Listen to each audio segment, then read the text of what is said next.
يا آل طه أنتم نور لنا والشمس منكم تستمد سناها الخير كل الخير عند ولائكم وبكم نجاة النفس حين رداها نفسي تسلم للنبي ولاها المصطفى المبعوث من علياها ولمن بحقه هل أتى قد نازلت وبخيبر تشهد له قتلاها ولفاطم الطهر التي قد أفطمت عن الأذى والنار مولاها ولشبل حيدرة الإمام المجتبى كل الخلائق جوده غطاها ولمن بكته الجن والإنس ومن ناحت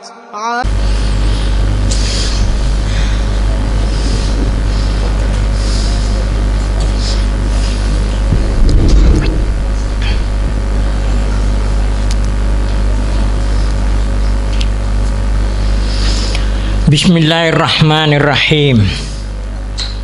Hamdan lillah wa musallian ala rasulillah Muhammad bin Abdillah wa alihi tayyibin at-tahirin wa ashabihil mayamin. Assalamualaikum warahmatullahi wabarakatuh.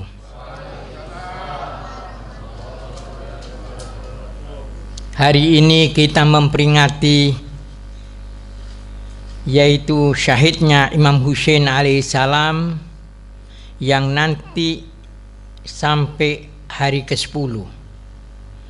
Dan sebelum kita berbicara tentang musibah-musibah yang diderita oleh Imam Husain alaihissalam, mari kita supaya menambah kecintaan, saya akan membicarakan tentang siapakah Imam Husain itu alaihissalam. Karena kalau kita hanya tahu kejadian di Karbala saja, itu ada perasaan kecintaan itu berkurang. Jadi kita harus tahu siapa Imam Husain alaihissalam itu. Karena setelah zamannya Rasul sallallahu alaihi tidak ada seorang pun berani berbicara mengenai tentang Ahlul Bait, Ahlul Kisah, karena takut oleh pemerintahan pada waktu itu. Dan itu sudah diisyaratkan oleh Rasul sallallahu alaihi sebelum beliau meninggal. Beliau bersabda seperti di kitab Musnad Ahmad.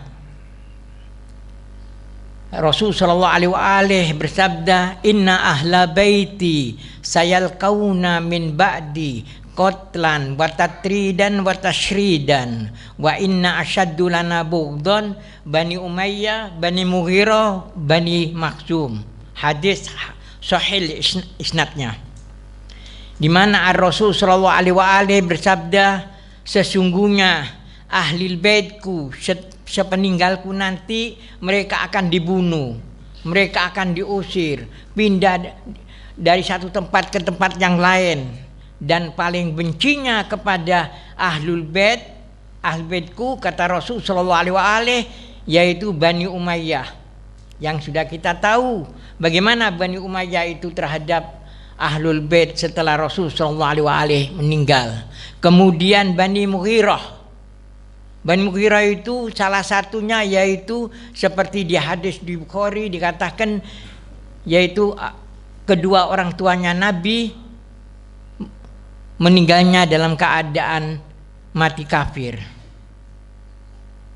Kalau kita punya akal yang sehat, tidak mungkin Rasul sallallahu alaihi wasallam berkata begitu kepada perempuan yang tanya.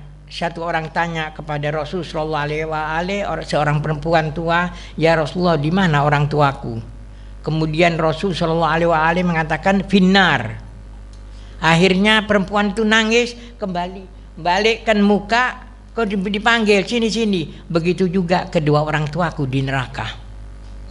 Jadi sesuatu yang enggak masuk di akal. Imam Husain alaihissalam, kalau kita membaca ayat innama yuridullahu liyudhiba ankumur rijzah ahlal bait wa tahikum tadhira, Imam Husain ada di dalamnya, termasuk manusia-manusia yang disucikan oleh Allah SWT. Kalau kita bicara mengenai ayat mubahalah, waqul ta'alu nad'u abna'ana wa abna'akum wa nisa'ana wa nisa'akum wa anfusana wa anfusakum summa nabtahil fa naj'al la'natullah 'alal kadzibin. Imam Husain dibawa oleh Rasul sallallahu alaihi wasallam di situ. Kalau kita membaca ayat di surat Al-Insan, wa id'imuna ta'ama lahubbi miskina wa yatima wa asira, Imam Husain ada di sana. Oleh karena itu, untuk menambah kecintaan sebelum kita menginjak nanti di hari-hari berikutnya mengenai pembantaian yang dilakukan oleh Bani Umayyah terhadap Imam Husain, mari kita mengetahui tentang siapa sebenarnya Imam Husain alaihissalam. Kalau kita tahu setelah Rasul sallallahu alaihi wasallam meninggal, apalagi waktu zamannya Bani Umayyah, itu tidak ada seorang pun yang berani menyebut atau menjelaskan keutamaan Ahlul Bait, enggak ada. Karena itu Imam Ja'far Shadiq alaihissalam beliau mengatakan, lau alimun nas mahasina kalamina lattaba'una. Sekiranya manusia itu mengetahui keindahan tutur kata-kata kami, pasti mereka itu mengikuti kami. Tapi tidak ada yang berani waktu zaman itu untuk menjelaskan tentang siapa mereka ahlu kisah itu.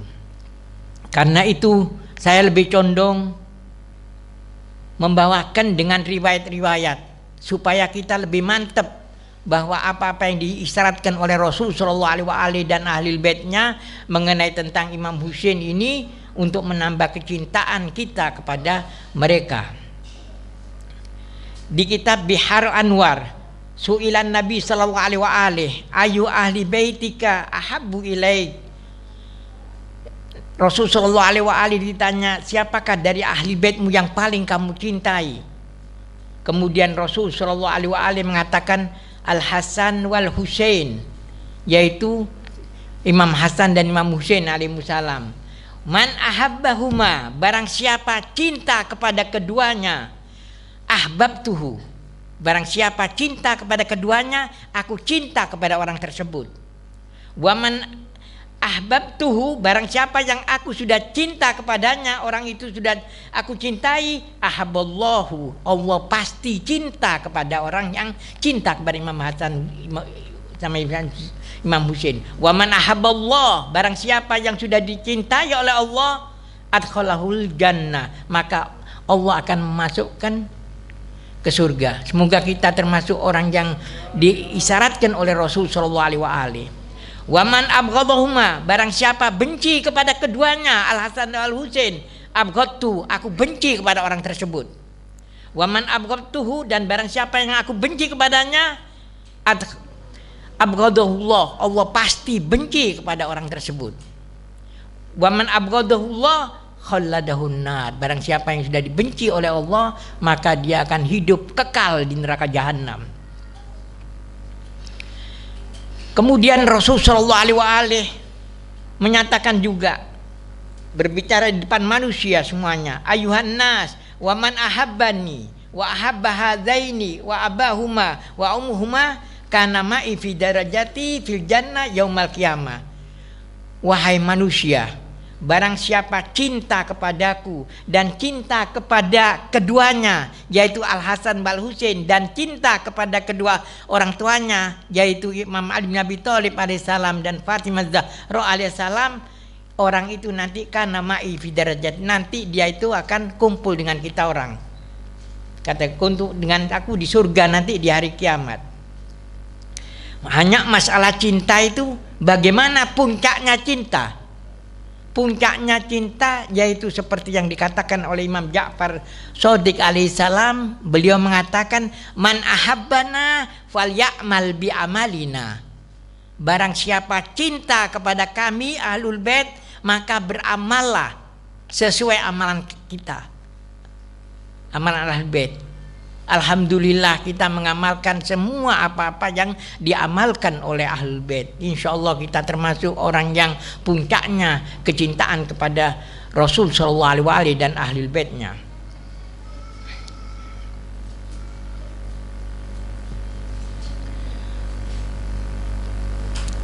Kemudian Rasul Shallallahu Alaihi Wasallam mengatakan, man ahabba an yanduro ila ahabbi ahlil ard ila ahli sama. Barang siapa ingin supaya dia melihat yang paling dicintai, iya, dia itu melihat orang yang dicintai di bumi atau di akhirat, falyandur ilal Husain, lihatlah kepada Imam Husain.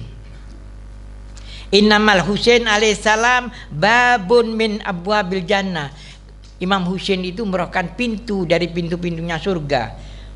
Waman adahu haramallahu alaihi rihal jannah. Bagi yang memusuhi, maka tempatnya di neraka, tidak akan mencium baunya surga.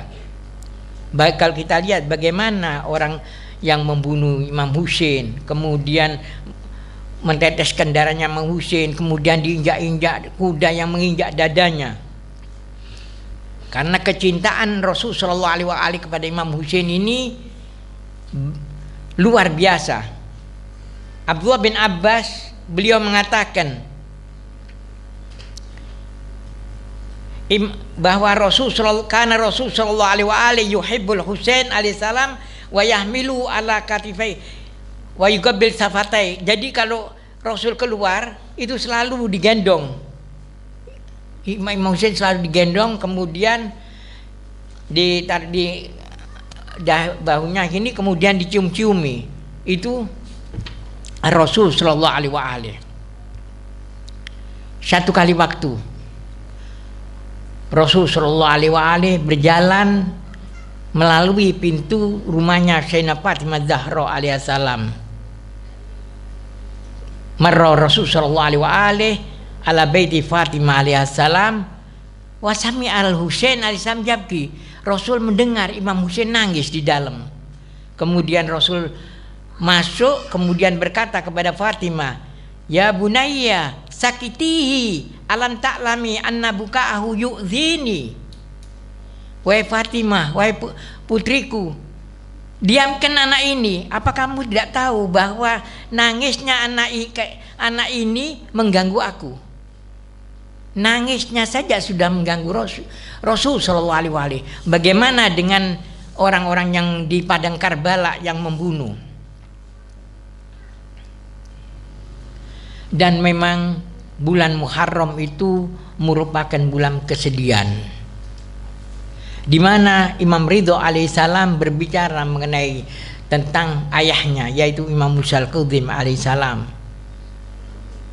Imam Ridho mengatakan, idza dakhala syahrul Muharram la yura kana abi salamatullah alaih. Adapun ayahku yaitu Imam Musa al-Kadzim alaihissalam, apabila masuk bulan Muharram lam yura dhahikan, tidak pernah dia terlihat tertawa, dan kesedihannya itu dikalahkan oleh kejadian ini. Kesedihannya dia tidak bisa ketawa, dikalahkan oleh kesedihan. Baik, itu sampai berlaku sampai 10 hari.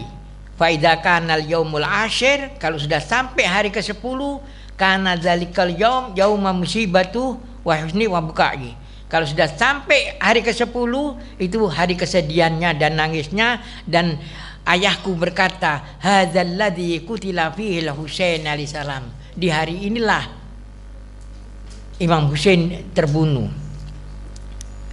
Kemudian yang perlu kita ketahui, jadi acara-acara seperti ini ada dasarnya dari Rasul sallallahu alaihi wasallam. Dan seperti diisyaratkan di kitab Al-Muntakhab li Tarihi halaman 38. Ruya anna lama akhbaran Nabi sallallahu alaihi wa alihi ibnatah, diriwayatkan bahwa waktu Nabi menjelaskan tentang kepada anaknya tentang terbunuhnya Imam Husain wa mayajri alaihi, dan apa saja yang diceritakan oleh Rasul, apa yang terjadi, yang bakal terjadi kepada anak ini yaitu Husain. Mendengar itu bakat Fatimah alaihissalam, Sayyidah Fatimah Zahra alaihissalam nangis mendengar surat kejadian Karbala diceritakan oleh Rasul sallallahu alaihi wasallam kepada Fatimah, nangis bukaan syadidah. Kemudian Sayyidah Fatimah tanya, ya abati mata yakunu dzalik, wahai ayahku kapan terjadinya hal pembantaiannya anakku itu. Kemudian Ar-Rasul sallallahu alaihi wasallam berkata, fi zamanin khalin minni wa minki wa min Ali alaihissalam, yaitu di satu zaman di mana aku, kamu dan Ali tidak ada, artinya sudah meninggal. Mendengar itu Sayyidah Fatimah fastadda bukahu, tambah nangis. Kemudian Sayyidah Fatimah setelah agak reda, kemudian dia tanya kepada ayahnya, ya abati faman yabki alaih, kalau begitu siapa nanti, kalau bukan kita yang menangisi, siapa nanti yang menangisi? Wa may yaltazim bi iqamatil azza lahu, siapa nanti yang mengadakan hari kesedihannya itu? Kemudian Ar-Rasul sallallahu alaihi wasallam berkata, ya Fatimah, inna nisaa ummati yabkuna ala nisa'i ahli baiti, wahai Fatimah, sesungguhnya perempuan-perempuan dari umatku menangis mereka terhadap perempuan-perempuan ahli baitku, dan rijaluhum, dan yang laki juga yabkuna ala rijal ahli baiti. Jadi baik laki maupun perempuan dari umatnya Rasul sallallahu alaihi wasallam ini menangisi apa yang diderita oleh ahlul bait alaihissalam. Wa yajaddidunal azza jilan ba'da jilin fi kulli sana. Nah, ini permasalahannya. Dan kesedihan acara-acara yang seperti ini, Rasul sallallahu alaihi wasallam mengatakan akan diperbarui kesedihan, acara kesedihan ini dari satu generasi ke generasi yang lain setiap tahunnya. Ar-Rasul la yantiqu anil hawa in huwa illa wahyun yuha. Dan sampai detik ini itu di acara ini Asyura selalu diperingati. Itu sudah diisyaratkan oleh Rasul sallallahu alaihi wasallam. Ya Fatimah, fa idza kana yaumal qiyamah tasfa'ina anti linisa wa ana asfa'u lirijal. Wahai Fatimah, nanti di hari kiamat kamu akan memberi syafaat kepada perempuan-perempuan ini. Secara otomatis perempuan yang cinta kepada Imam Husain, yang cerita yang rayakan itu secara otomatis. Dan aku yang akan memberi syafaat kepada orang yang laki. Semoga kita semuanya termasuk mendapat syafaat daripada Rasulullah sallallahu alaihi wasallam dan Sayyidah Fatimah alaihissalam. Ya Fatimah, wa kullu man baka ala musabil Husain alaihissalam akhadna biyadi wa adkhalnahul jannah. Wahai Fatimah, ketahuilah setiap orang yang menangisi tentang musibah yang diderita oleh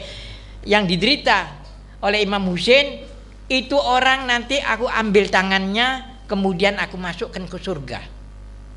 Bahagialah orang yang betul-betul cinta kepada Imam Husain dan menangisi. Kemudian ya Fatimah, kullu ainin baqiyah yaumal qiyamah. Wahai Fatimah, setiap mata nanti di padang mahsyar itu akan menangis. Illa, kecuali yang tidak nangis apa? Ainun bakat ala musabil Husain alaihissalam, yaitu yang tidak nangis di padang mahsyar nanti, yaitu orang-orang yang menangisi tentang musibah yang diderita oleh Imam Husain alaihissalam. Fa innaha dhahikatun mustabsyirah bina'imil jannah. Mereka gembira, mereka tertawa gembira dengan kenikmatan surga, karena diperlihatkan orang-orang yang menangisi Imam Husain di dunia itu nanti dia bisa melihat di padang mahsyar kenikmatan di surga. tempatnya dia di surga itu, lihat. Seperti kalau kita lihat nanti mungkin waktu diceritakan di waktu 10 Muharram, jadi mereka ini semua yang ikut Imam Husain, mereka berani loncat semuanya. Karena apa? Mereka sudah lihatkan, loh tempatmu ini di surga ini. Jadi mereka apa saja, tombak, pedang, tidak ada terasanya sama sekali karena sudah melihat tempatnya di surga.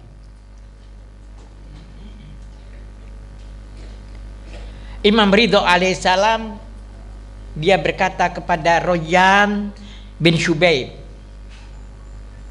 insaraka antakuna ma'ana fid darajatil ula minal jinan, ya kalau kamu ingin gembira nanti bersama kami di derajat sama di surga, fahzun di husna, maka sedihlah kamu.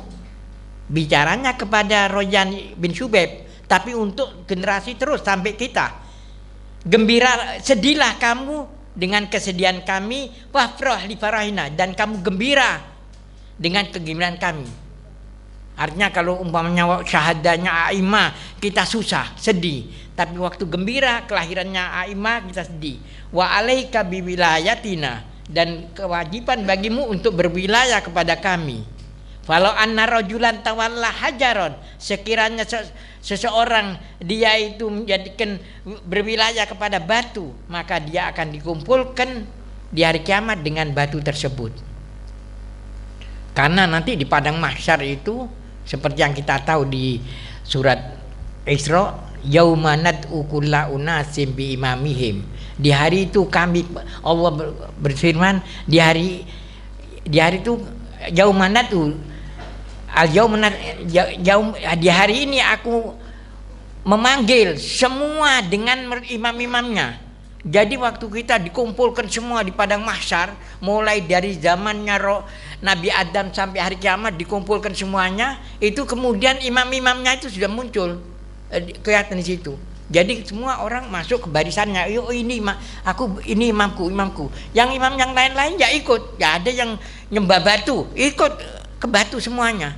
Kalau mau nyelonong ke tempatnya orang yang bukan imamnya tidak bisa. Mungkin aja bisa ditendang sama malaikat, tidak bisa. Jadi semua sesuai dengan imamnya masing-masing.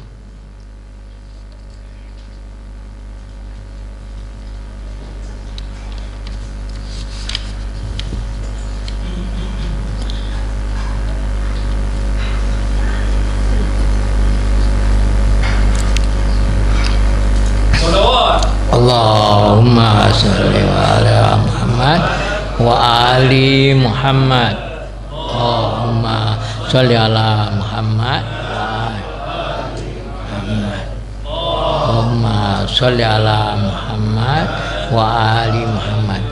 Imam Ridho alaihissalam berkata kepada Ibnu Syubaib Royan ini, in bakaita alal Husain, ya Syubaib, kalau kamu menangisi Imam Husain, hatta tasira dumu'ak ala khadid, kalau kamu sampai air matamu kena ke pipimu, ghafarallahu kulla dzambin adnamtu, dosa-dosamu diampuni oleh Allah, saghiran kana au kabiron, sedikit ataupun banyak, qalilan atau kasru, jadi dosa-dosa diampuni karena menangisi Imam Husain. Orang tidak bisa menangisi Imam Husain kalau tidak tahu siapa Imam Husain itu.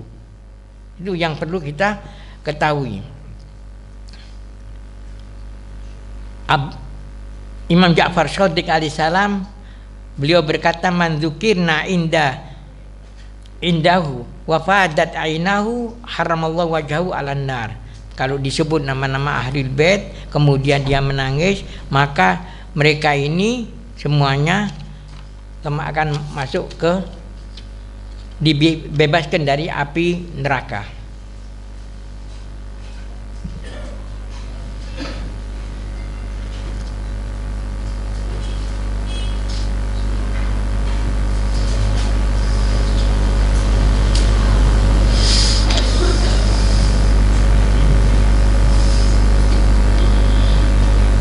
Rasul sallallahu alaihi wasallam beliau mengatakan, idza kana yaumal qiyamah ja'at Fatimah alaiha alaihissalam fi lumatin min nisaiha. Nanti di hari kiamat Di hari kiamat itu, iya, nanti datang Sayyidah Fatimah Zahra alaihissalam dengan sekelompok orang-orang pencintanya. Dia sekelompok ini, kemudian perintah dari Allah, ya Fatimah, kalau Allah berkata kepada Fatimah, udkhulil jannah, masuklah kamu ke surga, masuk ke surga. Kemudian berkata, la adkhul hatta a'lamu ma sana'a bi waladi min ba'di. Aku tidak akan masuk surga sebelum aku melihat bagaimana orang-orang itu berbuat kepada anakku, Pak Husain.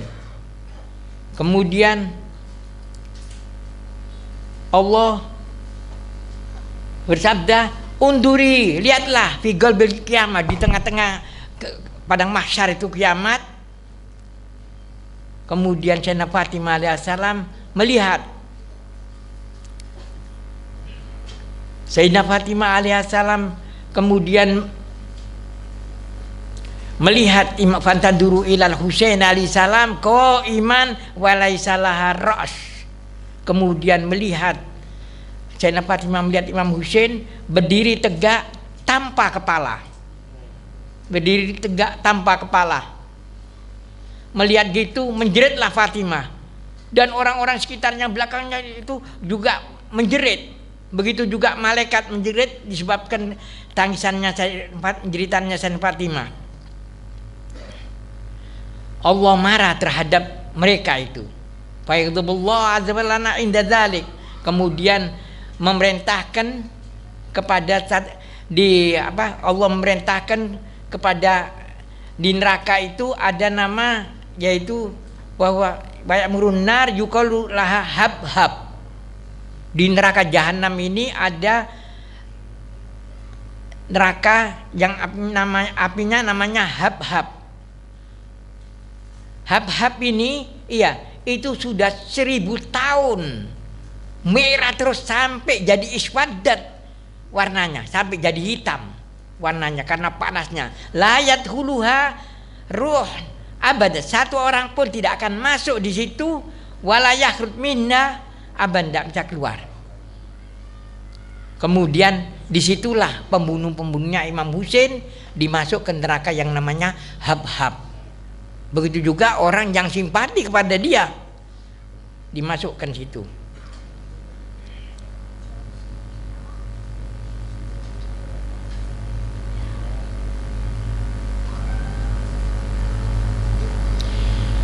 Kemudian Imam Ja'far Shadiq alaihissalam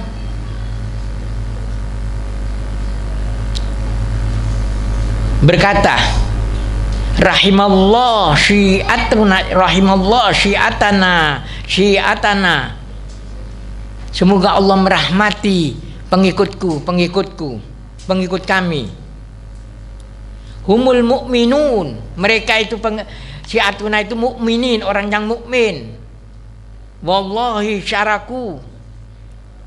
syarakuna fil musibah bituli huzun wal khasrah. Karena apa? Karena mereka ini ikut bersama-sama ngadakan kesedihan, kesemuanya ini. Itu jadi kita termasuk di sini akan bergabung nanti dengan Imam Ja'far Shadiq alaihissalam. Kemudian Rasul sallallahu alaihi wa alihi, inna qatila Husain bin Ali fi tabut min nar nisful azab ahlud dunya. Ketahuilah bahwa pembunuhnya Imam Husain itu mereka ditaruh di peti dari api, peti itu.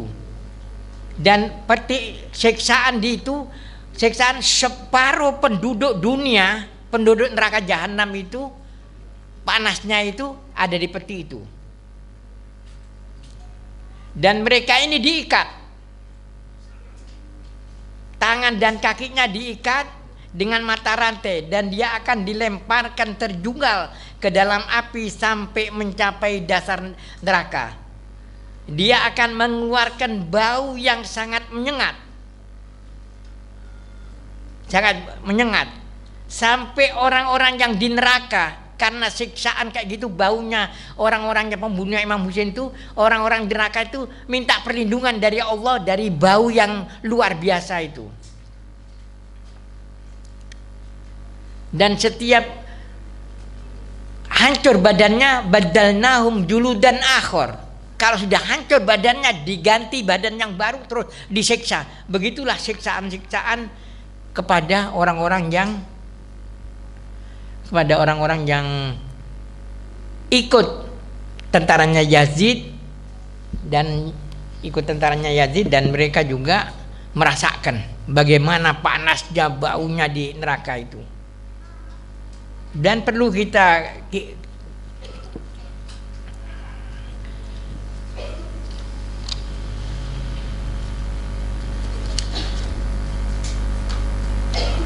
waktu Umar bin Khattab membebaskan Persia,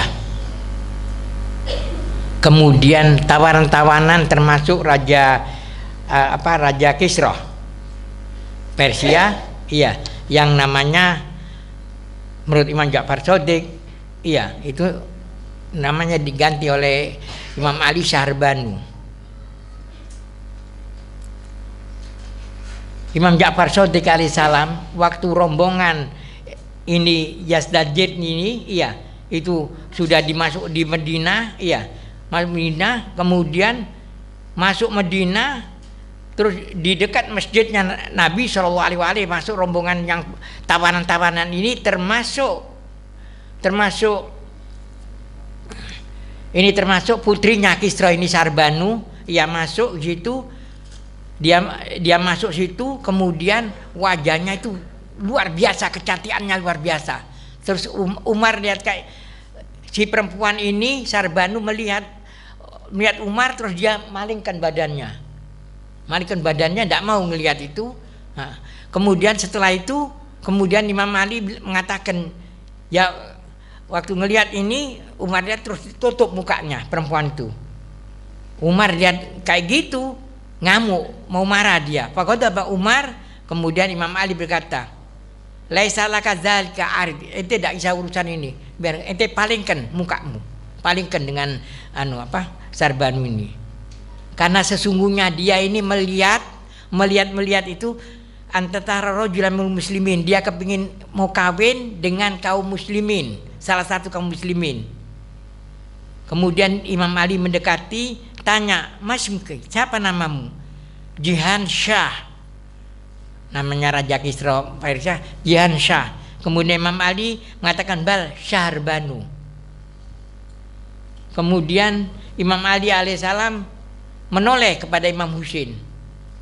Nadara ila Husain alaihissalam baqol, ya Aba Abdillah, la yadilanna laka minha hulam ghairal ahlil ard. Wahai kepada Imam Husain, iya, ente kawin ini, karena ini nanti anaknya ini lahir dari dia satu anak yang sebaik-baiknya di penduduk dunia, seperti ditulis di kitab Basair Darajat.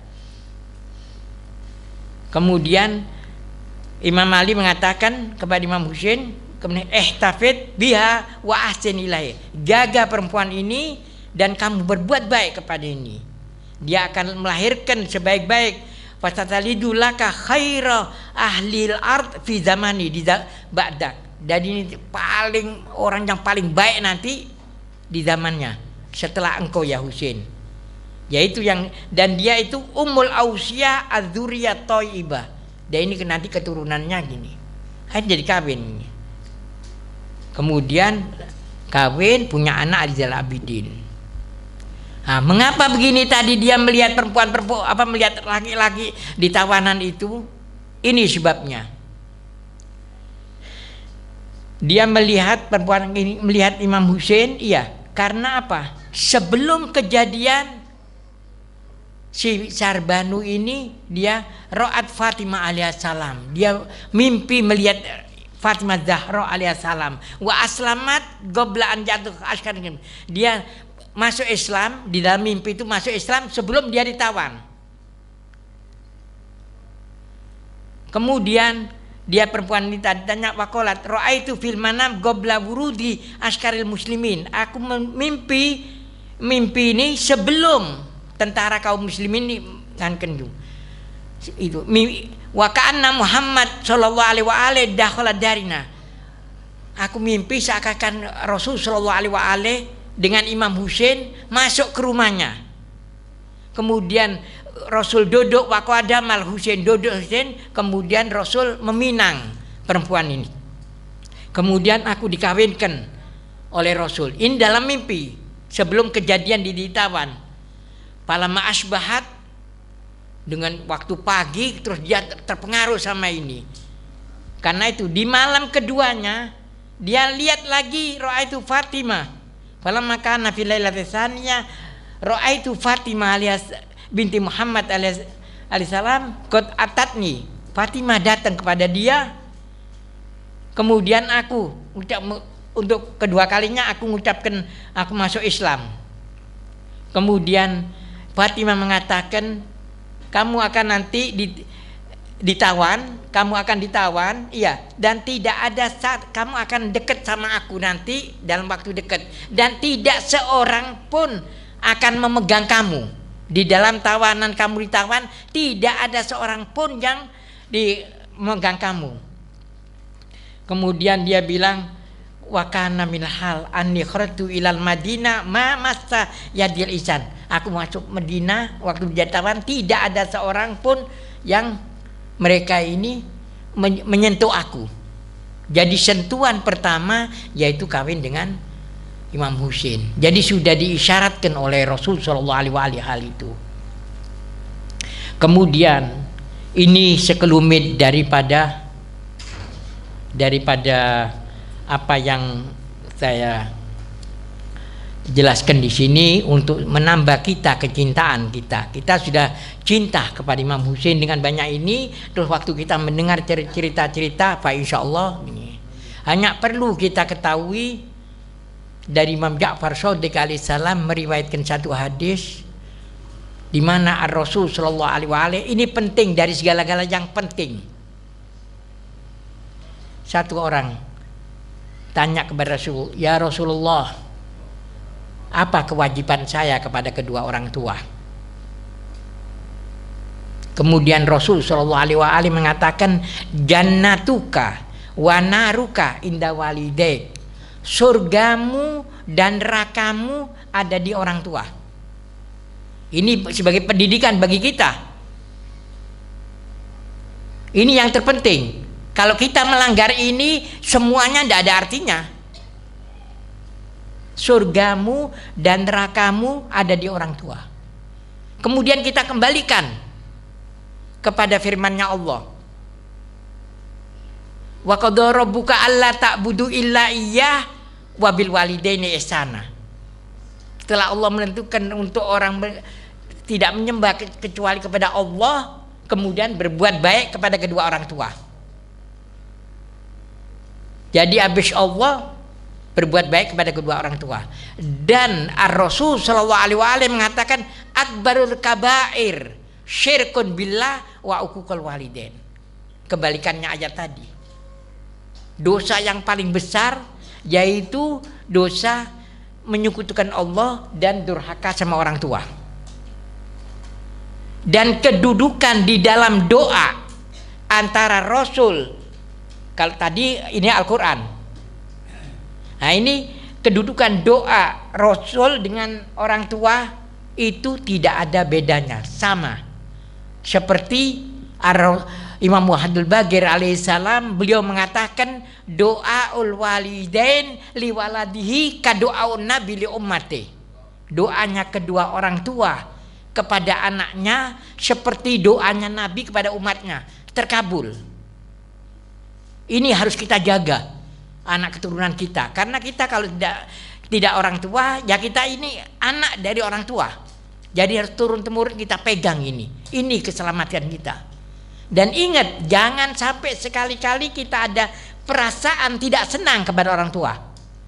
Seperti yang dikatakan oleh Imam Muhammad Baqir alaihissalam, man nadhara ila walidayhi nadhara maqitin wa huma dhalimanilahu lam yakbalillahu sholatan. Barang siapa, ya, Imam Muhammad Baqir alaihissalam berkata, barang siapa melihat kepada kedua orang tuanya dengan pandangan kurang senang, tapi tidak dikeluarkan, hanya di hatinya kurang senang, tidak dikeluarkan, kurang senang, padahal kedua orang tuanya itu mendolimi anak tersebut. Anak yang didolimi oleh orang tua tapi ada unek-unek di hatinya, lam yakbalilahu sholatan, tidak diterima sholat. Sholat pakai nakiro, artinya apa? Sholat sebelum Isra Mi'rajnya Rasul sallallahu alaihi wasallam, mabasnya sholat bermakna doa. Tapi setelah sholat kewajiban Isra Mi'raj bermakna sholat 5 waktu. Jadi anak yang ada unek-unek walaupun dia didolimi sama orang tua, iya, itu yang ada unek-unek kayak gitu, sholatnya dan doanya tidak terima. Padahal sholat, Allah SWT mengatakan inna sholata tanha anil fahsya wal munkar. Sholat itu bisa mencegah dari sebuah orang kalau sudah sholatnya benar, terus berdoa diterima, iya, itu sholatnya itu jadi tameng. Tapi kalau sudah dia berbuat yang tidak kepada orang tuanya walaupun unek-unek dikeluarkan, sholatnya ini tidak ada artinya, buyar. Akhirnya kita lihat seperti tawuran-tawuran di mana-mana. Ini kayak gitu. Karena itu kita punya orang tua kita jaga. Karena wujudnya kita disebabkan oleh keduanya. Jadi itu kita harus perhatikan ini. Karena kalau kita ini terlepas, kalau kita sampai terjadi hal kayak gini, yang lain-lain kebaikan kita nggak ada artinya. Seperti sabda Rasul, surgamu nerakamu ada kedua orang tua. Jadi kita kalau punya anak harus kita tahu anak itu temannya siapa, ini itu. Kan dikelir sama teman-temannya. Jadi ini Imam Ja'far Shadiq alaihissalam, beliau diantaranya lafadznya lupa dan sadar, kalau kamu berbuat sedikit kebaikan, sekecilnya kebaikan, seperti dicontohkan kulitnya pisang di jalan, kulit pisang jalan, ambil, bilang ya Allah bismillahirrahmanirrahim, ya Allah pahalanya untuk kedua orang tuaku. Atau mengantarkan orang tua nyabrang, yang dicontohkan sama ini, sekecil apapun kita hadiahkan kepada kedua orang tua. Di alam kubur, kalau orang tua kita sudah meninggal, mereka ini dapat adab. Tetapi dengan banyaknya kita setiap melakukan apa-apa, seperti pengajian ke sini, niatkan pahalanya untuk orang tua, itu sampai nanti terus tiap hari kita kirim kebaikan-kebaikan, nanti dosanya kedua orang tua kita itu kalau sudah habis dan ini berganti dengan kenikmatan-kenikmatan yang tiba di situ. Karena itu setiap kita berbuat sekecil apapun namanya kebaikan, kita hadiahkan kepada kedua orang tua. Karena kalau kita melihat gini, kena hadisnya Rasul sallallahu alaihi wasallam, birru abaakum tabarukum abnaakum. Berbuat baiklah kamu kepada kedua orang tuamu. Kalau kamu berbuat kebaikan, nanti kalau kamu punya anak, anakmu akan berbuat kebaikan kepadamu. Tapi kalau kita berbuat tidak baik sama orang tua, maka nanti kamu punya anak, anak itu akan kena kamu begini. Satu orang sampai saya mendengar nangis, satu orang perempuan ngeluh sama saya. Dia, lu kenapa? Iya, saya waktu duduk sama suami saya, kemudian suami saya itu memang sama anaknya suka mukul gini-gini. Kemudian sewaktu-waktu anaknya ngambil kayu, terus karena anak itu marah, ngambil kayu, kemudian bapaknya dipukul. Waktu mau mukul, ibunya jerit, jangan, ini ayammu. Apa kata si ayah? Biarkan. Karena dulu pernah saya mukul ayahku. Sampai ke situ. Jadi betul di Al-Quran tidak ada hukum karma, tapi istilahnya jazaan wifaqo, pembalasan yang setimpal. Semoga kita dijadikan orang-orang yang berbakti kepada kedua orang tua. Karena tidak ada kebahagiaan kebahagiaan kecuali kita harus berkhidmah kepada orang tua. Karena walaupun bagaimana orang tua itu tidak tega anaknya tersiksa. Seperti cerita Alqamah di zamannya Rasul. Alqamah ini keluarganya dekat rumahnya Rasul Shallallahu Alaihi Wasallam. Kemudian waktu mau meninggal dia baik sama teman-temannya, luar biasa baik. Sama orang tuanya yang dia ada konflik sedikit, baik ini. Akhirnya waktu meninggal teman-teman bilang, ya Alqamah, qul la ilaha illallah Muhammad Rasulullah. Nggak bisa, bicara nggak bisa dia. Akhirnya ini kaget, datang ke Rasul. Ya Rasulullah, Alqamah ini sama kita orang semua luar biasa baiknya, tapi kok mengucapkan la ilaha illallah Muhammad Rasulullah nggak bisa.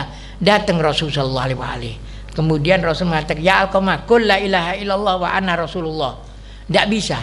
Terus Rasul bilang, apa ini punya ada orang tuanya? Ada, itu ibunya duduk di situ. Terus Rasul, ini anakmu kenapa kok bisa begini? Ya Rasulullah, saya akui anak saya ini berbuat baik kepada teman-temannya semuanya. Amin. Tapi suka melanggar. Kalau saya suruh nggak mau, suka melanggar. Maafkan. Enggak ya Rasulullah. Kalau gitu Rasulullah memerintahkan nganu kayu, iya, terus kayu itu dibakar. Biar kalau gitu saya bakar anakmu ini sebelum dibakar di akhirat nanti. Ibu melihat anaknya mau dibakar di depan matanya, bilang, ya Rasulullah, aku maafkan demi engkau ya Rasulullah. Betul, iya ya Rasulullah. Kemudian Rasul mengatakan, ya Alqamah, qul la ilaha illallah wa ana Rasulullah. Mengucapkan la ilaha illallah wa anta Rasulullah sallallahu alaihi wasallam, terus meninggal. Jadi orang tua itu harus kita pegang. Kalau kita tidak jaga ini, rugi dunia dan akhirat. Semoga kita dijadikan orang yang betul-betul berbakti kepada kedua orang tua, dan kita cinta kepada Imam Husain alaihissalam dan ahli baitnya, seperti yang dikatakan oleh Imam Ja'far Shadiq, man ahabbana falyamal bi'amalina. Barang siapa cinta kepada kami, maka beribadahlah, bersolatnya, semua ibadah ini berbuatlah seperti kami. Alhamdulillah kita diberi hidayah dan petunjuk oleh Allah sampai kita berwilayah kepada mereka. Semoga tetap kita berwilayah kepada ahli bait, anak-anak cucu kita terus sampai hari kiamat dalam keadaan berwilayah kepada ahli bait. Wassalamualaikum warahmatullahi wabarakatuh.